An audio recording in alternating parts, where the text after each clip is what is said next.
अस्सलाम वालेकुम, आप देख रहे हैं पीए न्यूज एचडी और मैं हूं आपके होस्ट सादिया बतूल।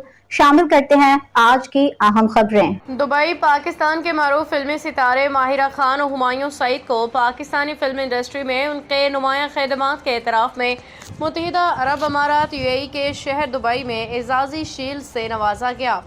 ये एजाज़ पाकिस्तान के सफ़ीर बराए मुत्तहिदा अरब अमारात फैसल नियाज तरमज़ी ने एक ख़ुसूसी तकरीब में पेश किया। ये तकरीब फिल्म लव गुरु की तशहीरी मुहिम के सिलसिला में मुनाकिद की गई, जिसमें पाकिस्तानी सिफारती मिशन के अरकान व नुमाइंदगान ने भरपूर शिरकत की।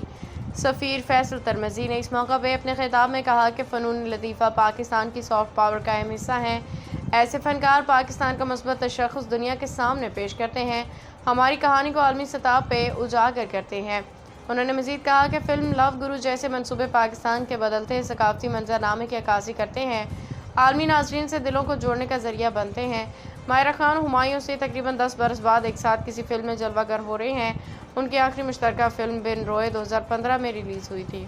न्यूज स्टूडियो से अब तक के लिए इतना ही। मजीद खबरों और अपडेट्स के लिए देखते रहिए पीए न्यूज एचडी।